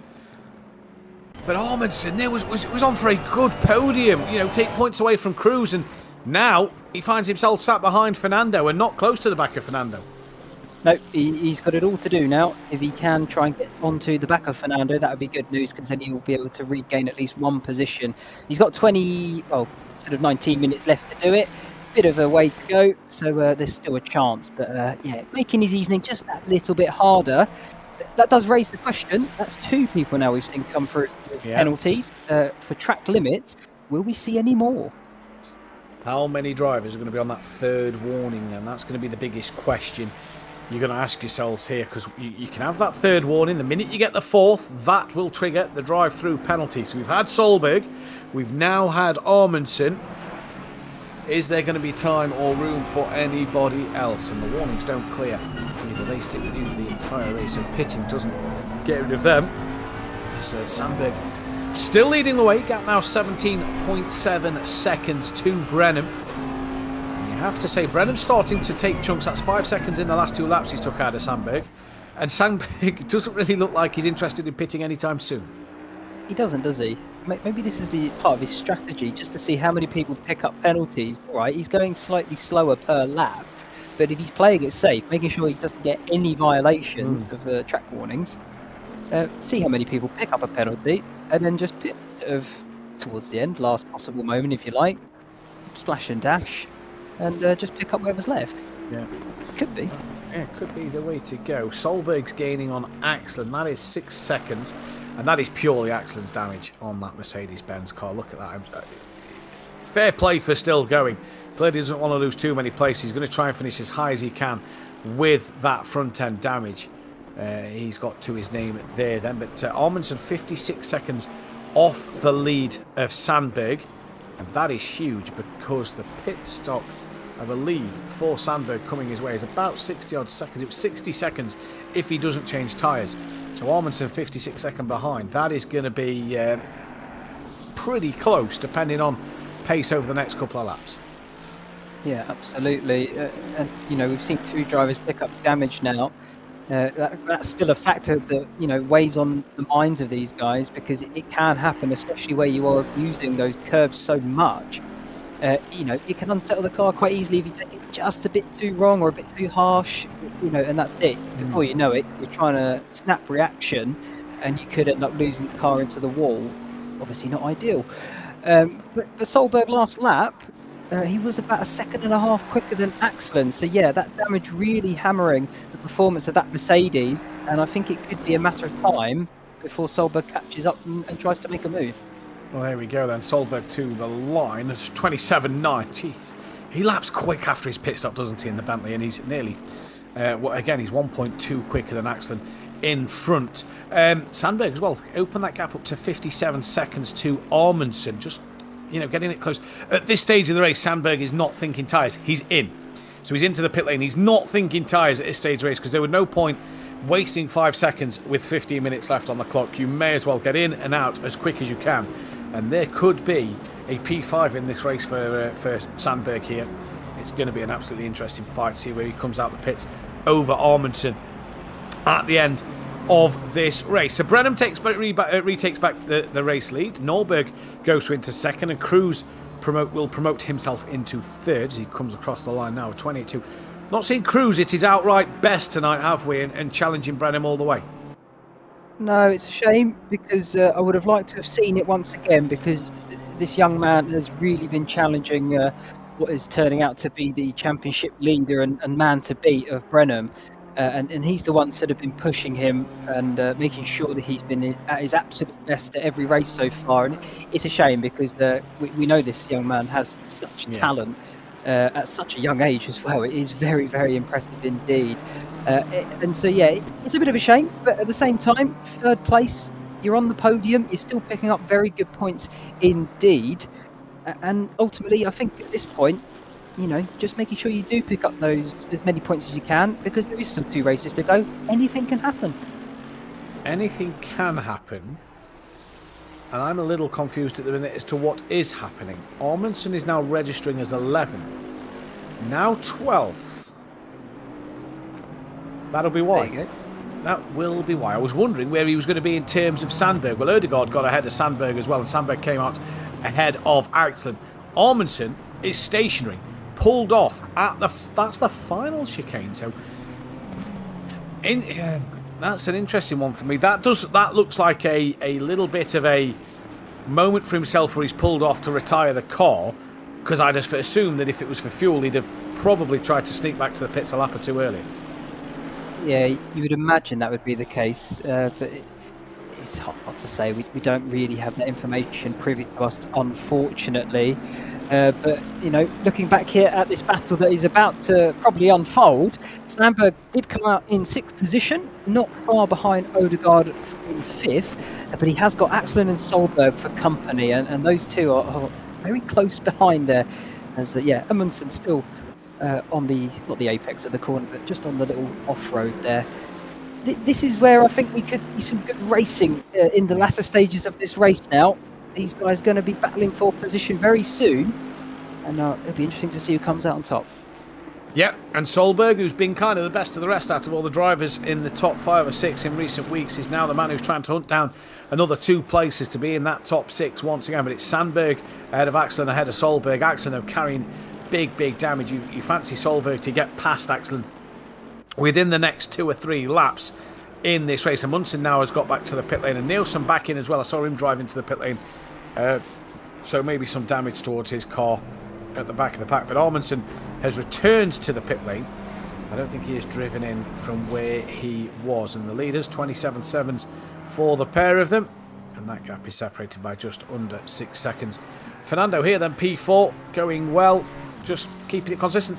Quiet race for Fernando, really. Was trying to stick to the back of the front 4 early on, wasn't able to, and he's now just kind of trundling along as he goes. Yep, but he's putting in the lap. He's keeping his head down, which is the most important thing, because he's still in it, if you like. Yeah. All it takes is one little mistake, and he could find himself on that podium.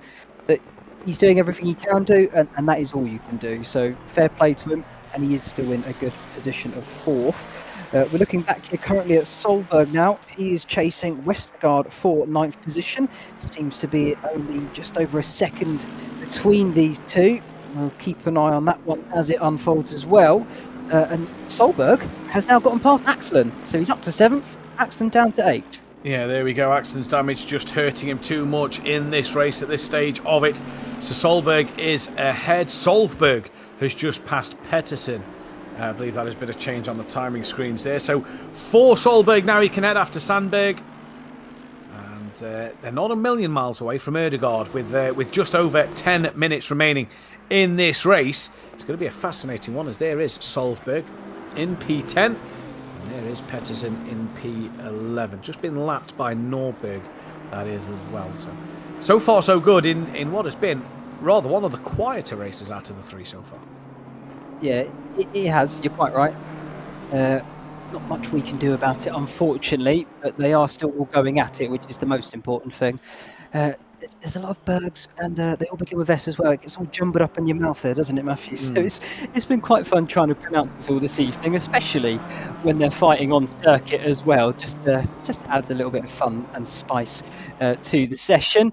The man who has enjoyed it the most, though, is the man out in front still, and that is Brenham. He's got a nice bit of breathing room behind him, back to Norberg, and Cruz as well, some 10 seconds off him as well.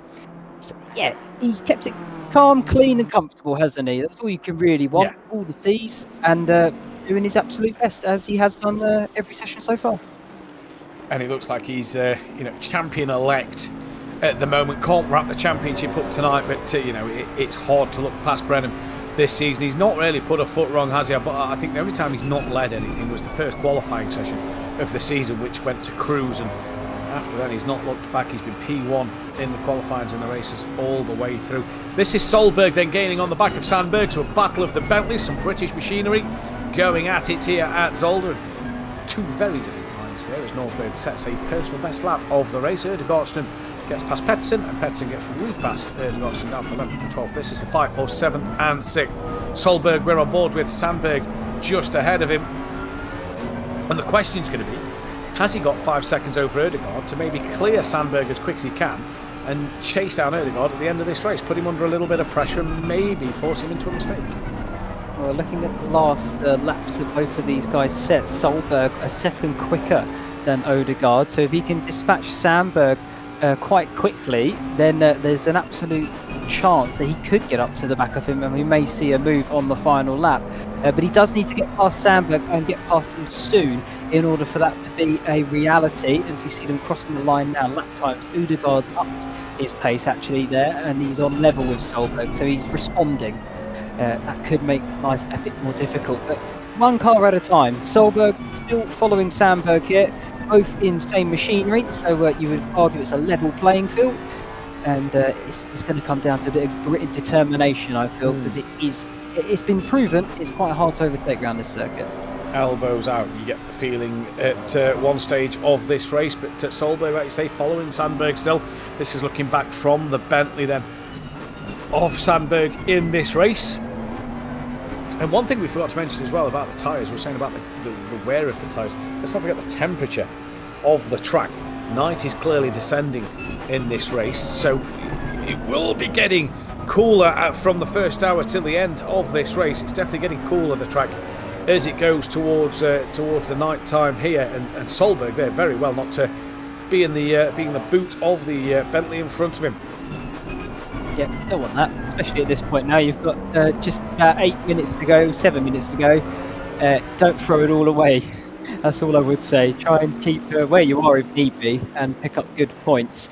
But watching these twin Bentleys go around putting on a last-minute performance for us is good to see. I think Solberg may have got a slightly better exit out of the Jackie X chicane.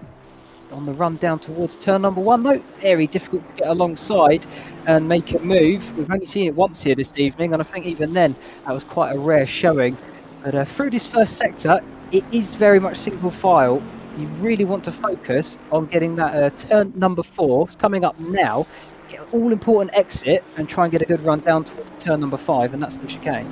Yeah, you do indeed. So your running order into the last 6 and a bit minutes is Brennan from Nordberg, Cruz, Fernando, Erdegaard from Sandberg, Solberg, Axland, Vestergaard, Solvberg, Petson, Erdegaardsten, Nielsen. We've lost Armandson and Halgam. I don't really think took to this race because he retired very, very early on. But Sandberg now still having his, I want to call them teammates, running a similar livery. And that looks like a custom decal as well, especially with the Norwegian flag on the roof of the car. So maybe team, members having fun. There is no team points in this championship. But Sandberg and Solberg really putting on a good display here. But Zolder is providing us a bit of follow the leader type racing, although Sandberg goes a little deeper than he might maybe like to there. And Solberg now is just becoming a nuisance. One thing I'd have been doing is I'd have been on that flash button and flashing my lights like crazy for him to move out the way, because, yeah, this would be driving me insane right now. But clearly these two are wanting to have a good little battle. Yeah, you can flash your lights if you want. I don't think he's going to jump out the way, though. If anything, you're probably flashing lights to try and put him off. So, hello, right here, trying to get by, if you may. Full touring car. No, at the moment, Sandberg doing a very good defence at this present moment. As Solberg, he's trying to find that way past still. It is very tricky, though, as we said. At the exact same time, a lap ago. Down now on the run towards turn number 5, the Klein chicane. Not many straights around this Zolder circuit. Yeah. I think that's probably what is reducing those overtaking opportunities. There's not a very big slipstream effect, and it's just making it difficult to get alongside. And even now towards that Villeneuve chicane as well. I feel like what you're saying there is you've got just enough to gain, but just as you're about to pull out and have a look and maybe get alongside into the corner, the straight ends. So you kind of run out of that room, don't you, to not the room of the width of the circuit, but the room of getting alongside enough before the corner comes to really do anything about it. And that's probably why we're not seeing Vestergaard at his best. The Ford Mustang, obviously very quick machinery in a straight line, one of the quickest at the moment on the Assetto Corsa game, but he's not able to show his straight line speed because of the fact the straights are so short. Yeah, quite rightly, as we're still looking here on board with Sandberg, looking back to Solberg, almost bumper to bumper in that final chicane. It feels like Solberg's trying to push him along, really, to get that advantage and maybe get alongside to make a move. Last time around, though, these two a little bit slower than Odegaard, so I feel like that position of 5th is just slowly becoming out of reach for Solberg, and he's probably going to try and settle for 6th if he can get the move done. But we were briefly on board there with P10 of Solberg, back towards the leader of Brennan, though, and he's still sitting nice and comfortable out there on his own. You just see Norberg pip up in the background, but still lots of breathing room, and he's looking still very comfortable. Cruise control, isn't it, for Brennan tonight? He's been fantastic from lights to flag. Could be a 3rd win of the season. This is the fight, though, at the moment, isn't it, between the two Bentleys, the two Bergs, Sandberg and Solberg at the moment, and who's going to come out on top at this Zolder circuit then. The only right-hand drive car on the game, so therefore a different feel for the drivers who step into the Bentley Continental. Obviously a part of the VW group, and, just a long line of very nice cars and enjoyable cars to drive on this sim, as you see Solberg just clattering them sausage curbs to start with a little harder than normal. And I'm not going to lie, even though we're from England and being in England, seeing this cam wrangle on a right-hand drive car just seems wrong on this sim. You're used to seeing it so many times on all the other cars, it's left-hand drive. Just something about it feels weird. Yeah, you're saying it's weird. Imagine my point of view. I've been driving on the left-hand side of a car for the last 3 years, so this is absolutely alien to me at this point. But yeah, you're quite right. Every other car is sort of left-hand drive, and this is right-hand drive. So a bit of Britishness there for you, but this is sort of being give you a little bit of knowledge here then, Matthew, maybe. The Battle of the Mountains. Berg meaning mountain in sort of Norwegian and Danish. Oh, there we go. So yeah, here we go. It could be a titanic moment as Solberg may be lining up a move. Hamburg had a bit of a mistake, still having to back out though, because like we say, the circuit, the straight's just not long enough. Very hard to get alongside. Very hard to get alongside. And let's not take away from Solberg's comeback drive here. He had a drive-through penalty earlier in this race. So the fact he's fighting at the moment for P6 is extraordinary from him. He's doing really, really well as they come through the chicane. And one of the circuits where the cameramen like to be a little lazy and not pick you up straight away as you come through certain corners. I believe the other one is Valencia, which we actually go to next week. The cameramen there are a little useless at times. That's built into what the game obviously is. And if you change the driver at the wrong time, he sort of slowly turns around and pans around. He's like, well, I'll get there eventually. But Brennan coming to what will start the final lap of the race. He's got plenty of time to start one. He hasn't got plenty of time to slow down and let the race end. So there will be one more lap. We're about to take the white flag here. And it's once again been Brennan who has been a cut above the rest in this race. White flag it is now, which means Solberg has this lap and one more to really get on the back of Sandberg and make a move. Are we going to see a bit of a lunge maybe if he gets on the rear of him onto the last lap? Oh, I'd imagine we may. And talking to the camera, maybe slip him a bit of money. They might speed up, who knows. Either way, though, yeah, like you say, Sandberg, Solberg, this battle here that's raging on, only just over a lap to go, and we may see that lunge, or maybe he'll settle for the good points finish that we've got. You don't want to ruin your race, but only a few corners left really here for Brennan up over the crest and in towards the Villeneuve chicane. You can count them off. I think there's only about 3 corners left officially. Yeah, I believe there is. So uphill once again through the right-hander goes Brennan now, and he's on his way towards the final couple of corners. And for Brennan, it's been a fantastic day of racing. It's been a fantastic drive at Zolder. He's going to make it 3 from 3. He's 7 seconds ahead of Norberg. It's been absolutely just clinical from Brennan in this championship so far. And another clinical drive here tonight. Brennan exits the final corner and is going to take the checkered flag. He will win round 3 of the season here at Zolder. Nordberg is looking like the man to take second place. There he is in the background. A great drive from Nordberg. Second place for him. The 12-year-old Cruz has probably been gifted a P3. Didn't have the pace today, but he will take that podium nonetheless. And that is a P3 for Alan Drake Cruz. Great drive from the young man. Fernando, P4 in his McLaren. Very quiet race. Not really seen Fernando in a lot of this tonight. P4 for him. Erdegaard, after being down the order early on in the race, he's going to come home and take P5. That is Solberg ahead of him, who is a lap down. So for Erdegaard here, this is going to be P5, but it is a battle of the mountains, a battle of the Bentleys as they come in towards the final chicane. Is Solberg close enough to Sandberg to make a move? Is he going to have a lunge up the inside into the final part? No, he's not. Maybe looks for the run on the exit. Gets really close to the rear wing. Erdegaard's going to come to the line, and Sandberg is going to hold on to P6 from Solberg. No, he's let his teammates have it. Solberg gets Sandberg at the line. He's let him have it on the line, and that is incredible.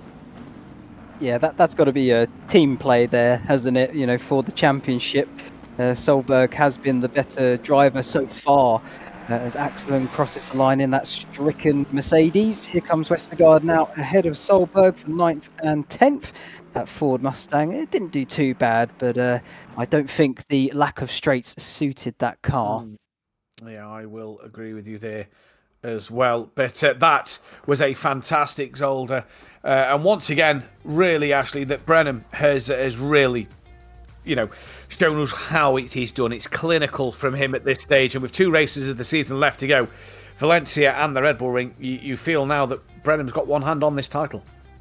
Yeah, I feel he's sort of got his towel on it in a way. It seems to have it quite easily sewn up. Like you say, champion-elect. But yeah, he's running away with it, isn't he? He, like you said earlier, absolutely clinical. He's keeping it squeaky clean, like his racing as well, and the lap times to go with. So yeah, fair play to him. He's doing all what he needs to do and then some. But Norberg and Cruz, they're still close. Yeah, they're still close. Feel for Amundsen a bit tonight. Maybe, that drive-through penalty, just pushing the limits a little bit too hard, maybe to try and get on the back of Nordberg. Potentially, that could have what happened, but it'd be interesting to see why, or maybe find out why he didn't finish the race at all, because he was still well up there, even though he had that moment of getting the penalty, having to serve it through the pit lane. He was still in the race, so it's interesting to see what happened. Points being prized at the end of the day, but not today. We do have a few interviews. Sorry, we can bring you now. Let's drag the race leader of Brenham into the chat for a quick interview. We can speak with Brenham now. Brenham, good evening to yourself, and very much a congratulations, because that was a clinical victory. Well, good evening, guys. Thank you. It was a really nice one. This. Really good race. Talk us through your season so far. Obviously, we've not been able to speak to you much this season. 3 wins out of 3. It's been good pickings for you so far. Yeah, the first 2 tracks was, I think, quite good for me, and this one was a little bit more. It could go really good or it could end really bad. So we will have to see for the next one. I don't think Valencia will be my favorite. So Valencia, your favourite. What about the Red Bull Ring at the end of the season? No, I like Red Bull Ring a lot, but Valencia, I'm a little bit more nervous about that one. A little bit more nervous about that one. Clinical though tonight. Is it one hand on the championship now with 2 races left to go? Well, I mean, everything can happen. You see, Anders today, for example, looking for a strong P3, and then he had some technical failure, so everything can happen. Everything can happen. And finally, anybody you'd like to thank at the end of tonight's broadcast? Well, I would like to thank the rest of the team, Anders and Lasse. We had some cooperation with the setup, and it worked really good. So I have to thank West Competition for that one. Brenham, congratulations. Enjoy that victory. We'll catch you in the next one. Thank you. And let's try and get Nordberg in now for a chat as well. P2 man, and Ashley, I'll let you take this one. Oh, lovely. Thank you. Hello, Nordberg. Nice to have you here. For the first time. First of all, how do you feel the race went? The race was hard. It's Zolder is like a battle of mistakes. The one with the fewest wins. The pace was pretty even with the top 4. So Øystein won with the fewest mistakes. Yeah, absolutely. I think you hit the nail on the head there. One with the fewest mistakes does prevail because it is quite technical and tricky. I mean, pit stops, maybe you can give us a bit of an insight here. Sort of what tend to be sort of people's thoughts about strategy? I think usually on tracks like this where it's hard to overtake, the undercut is usually the way to go. So you can benefit from the track position. Yeah, sort of picking up a bit of clean air. Yeah. Yeah, makes absolute sense. Fair enough. Yeah, still in this championship though. Of course, a bit more to do to try and catch back up to Brenham. Have you got a game plan in mind maybe going forward? I don't think catching up to Brenham is possible. He has 2 strong tracks coming up. And I think Alan as well will be very, very fast on the next 2. Gotcha. So yeah, you worried then about Valencia? Yeah, and the Red Bull Ring in the next in the last heat. Yeah. Well, I hope to see you still racing towards the front end of things. That would be the best thing, of course. But well done for today. Congratulations on P2, and hopefully we can speak to you next time as well. Yeah, we will manage that. Brilliant. Thank you very much. Thank you. And do we have time for one more? Just what are you doing now? Where are we? Oh, there we go. We could do them all. Yeah, let's drink. Who we got? Let's bring Sandberg. Let's talk to Sandberg about the end of the race. I think that's going to be an interesting one. Sandberg, well, congratulations. Really, it was a good fight at the end of that race with Solberg. Yeah, no, I've been changing the car now for this race because of the old days in the sim racing stories what we have here. But yeah, it was a fun race, and of course maybe half a second better each lap will have helped me a lot. But it was a fun fight with everything, and in the last corner with with Truls. It's important for him to get the points, and we are driving for the same team. So I wanted to let him go and get the last points. And yeah, it was a lot of fun this time, and I hope we can keep going with the practice, and yeah, let it be a better race next time. The Bentley's a bold car choice, isn't it? Obviously, being one of the older cars on Assetto Corsa. It seems to get better though throughout the race as the race goes on throughout the night. The car seems to get stronger and stronger. Is that how it feels? Yeah, I think in my opinion, or in my situation, is that I'm not having enough of driving at the moment. I'm using this championship to come back a little. I've been 3 years off, and then just having a day before the Monday before to practice, and then coming in here and enjoying the fun together with everyone, and that's the way. But the Bentley feels, what should I say, in quali pace is not really the strongest because it needs laps. And we actually had big problems with tire temperature here, where it was so cold, and it was for us important to get 10-15 minutes before the car really start to work. And yeah, but when it first starts, it have amazing performance. You have no choice when it comes to traction control. You can drive one or nothing. So because, as you say, the car is old technique, ABS is not so good, so of course we have some deficits when it comes to the technology in the car, but it's an amazing sound, it's amazing feeling to drive. And I think that's maybe one of the cars when the game came out where they had the most time in to develop everything. So the car is just amazing to drive, and I just love every second I sit in the Bentley. So I'm happy I was allowed to change. We go to Valencia and the Red Bull Ring in the next couple of weeks. What do you think you can do around there, and what can you get out of them as you close this championship? Should I be honest with you, or should I be political? Give us the honest answer. The honest one is that I need to buy the track first. So, there we go. Because I haven't tested it yet. So as I said, I haven't been on for 3 years. So it's quite important for me now to just get laps. So that's why, for example, the practice day, I think yesterday I drove 250 laps, just driving, and just talk with the other guys in Beta Frost. They are helping me a lot with looking and seeing, like, oh, here you have to be careful on the brake, and here, do you remember the old times? And I'm like, no, I don't want to remember the old times. I want to drive now, today, and don't talk about the old times. Yeah, because I mean, me and Anders, for example, was driving a lot earlier, and we was on the same pace, and now I'm like 1.5 seconds off. But I enjoying the moment and enjoying the people around, and yeah, later today I look on the amazing live stream what you guys are doing. Well, thank you very much, Oscar. Congratulations, and we wish you the best of luck for the rest of the championship. Thank you. Actually, anybody you'd like to speak to next, and we can get them in and get you to have a chat with them. I'd love to know what happened to Amundsen there at the end, towards the closing stages. If we could have a word with him. Yeah, there you go. Brilliant stuff. Hello, Amundsen. Nice to have you here. Bit of a tough day at the office, wasn't it, in the end? Maybe what happened? That's what I would love to know. Yeah, the throttle input for the game bugged, so I couldn't give the full throttle from almost after 10 minutes. Right. So I had a 90% throttle for like 20 minutes, and then after that it just stopped. So after the pit stop I just had 60% throttle input. And so even with all the technical difficulties you were having, you were still able to produce those sort of lap times. That is actually very impressive.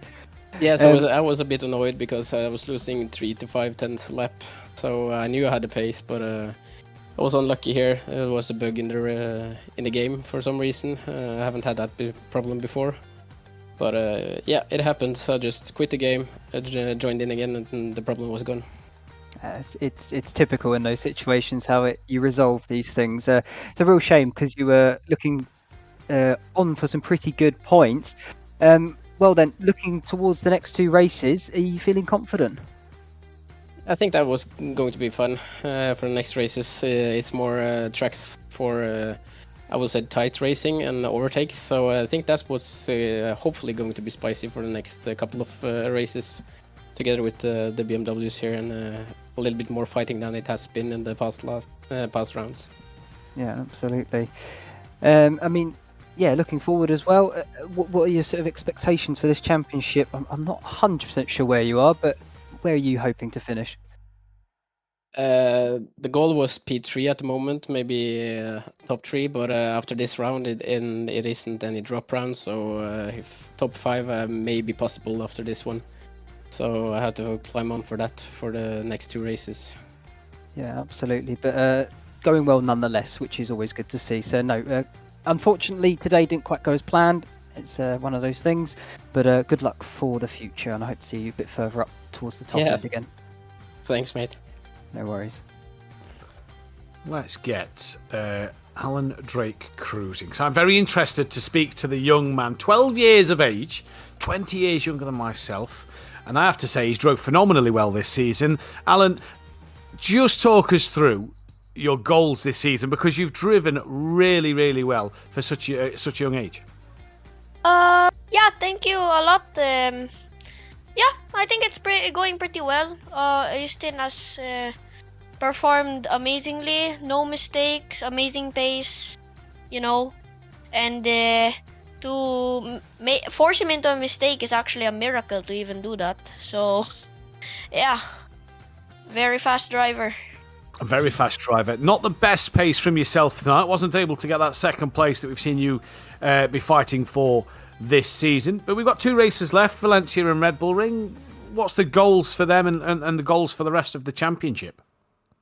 My goal, of course, is to win the thing. But, yeah, but I have had good pace in those 2 tracks in the past. So I'm pretty confident that I can have a chance at the win at least. So I'll see how it goes. I'll try my best, and yeah. And 12 years old, obviously on a grid of experienced drivers. We've just heard from Solberg a moment ago, who's had 3 years out of the game. For yourself, who's at 12 years old, is it intimidating at such a young age to be on the grid with such experienced drivers, or does that make you feel more confident when you're able to beat these guys? I don't feel like it's a disadvantage with my age. Anything is possible, and yeah, if I just keep pushing, and yeah, I have the time, so I just have to keep pushing and see where I get to.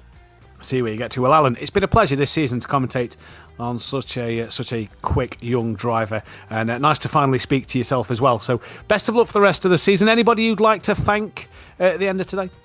I just like to say thank you to Nils, of course, his help, and of course Next Level Racing for this rig, and my dad who supports me, and yeah.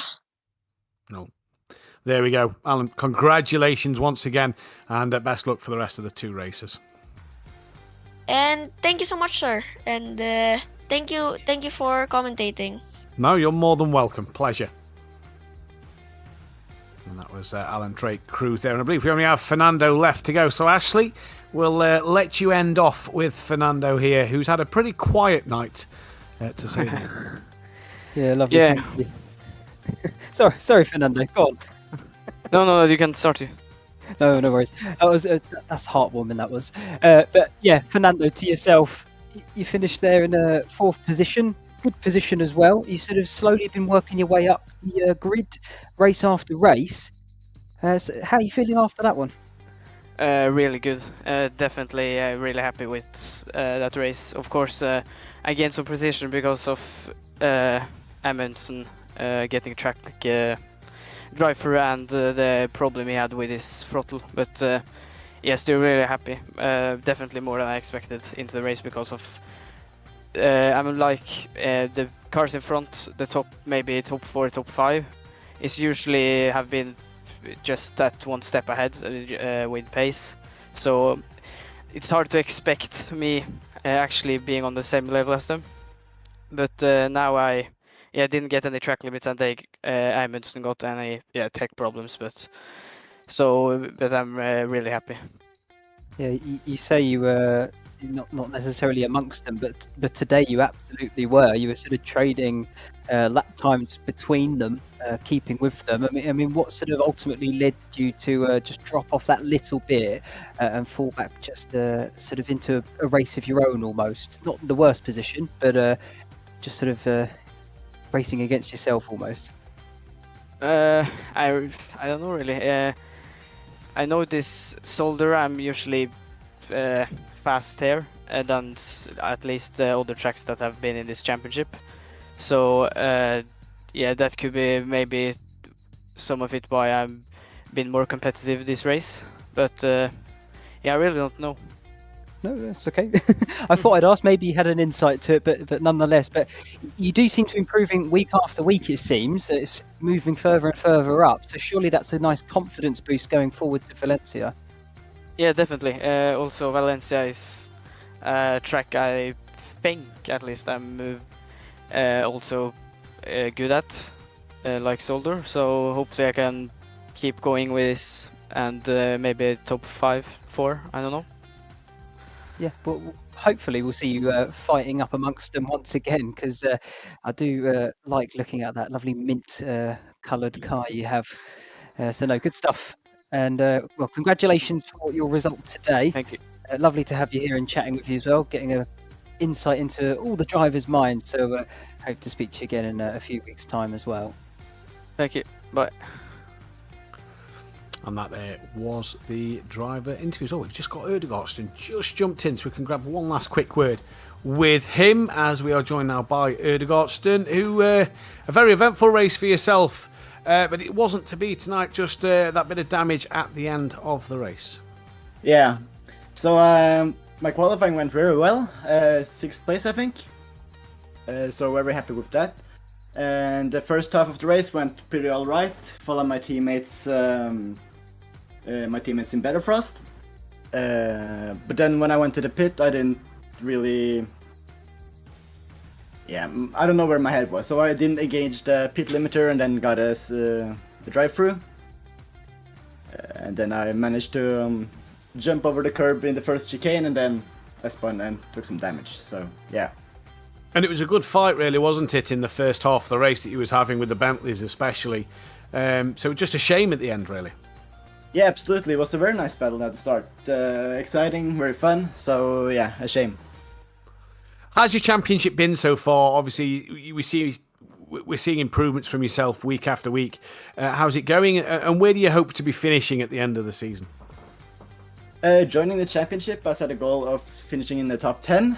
And then in the first race in Brands Hatch, I finished 8th, so that was real good for myself. So yeah, it's top 10 is my goal. Valencia and the Red Bull Ring coming up in 2 weeks' time, and it's back to back for these two. What can you do around them? Do you get on with the circuits? Do you enjoy the circuits? I haven't really driven that much on Valencia, so it will be exciting to see how it will go there. Red Bull Ring, I've driven it quite a bit before, so really fun track. I think it will be very close. So yeah, just practice and see how it goes. See how it goes, indeed. Anybody you'd like to thank at the end of this evening? Yeah, I'd like to thank my teammates in Better Frost, Truls and Oscar and Matthias. So yeah, thank you. Indeed. Well, Erdegaardsten, congratulations, or commiseration, should I say, tonight. Hopefully it goes a bit better for you at Valencia. Thank you. And that is everybody in the interview room. Ashley, what a night's worth of racing here at Zolder. 2 weeks' time, we head to Spain for Valencia in what is going to be then a double-header with that and the Red Bull Ring. It's going to be an absolutely fantastic end to this season, but Brennan is the man to beat. Yep, absolutely is. Clinical right from word go. And yeah, tonight just proved it once again. He's absolutely on it and the man to beat, like you say. So looking forward to Valencia. It's not a traditional race car circuit. It is more for bikes. So that could be quite an interesting race to watch. It could be indeed. 2 weeks' time then is the penultimate round of the season at Valencia. You make sure you join us there live for all the action, and then followed by the Red Bull Ring the week after. But it's Brennan who has gone 3 from 3. Can he go 4 from 4 and 5 from 5? We'll see in 2 and 3 weeks' time. But from all of us here, good night.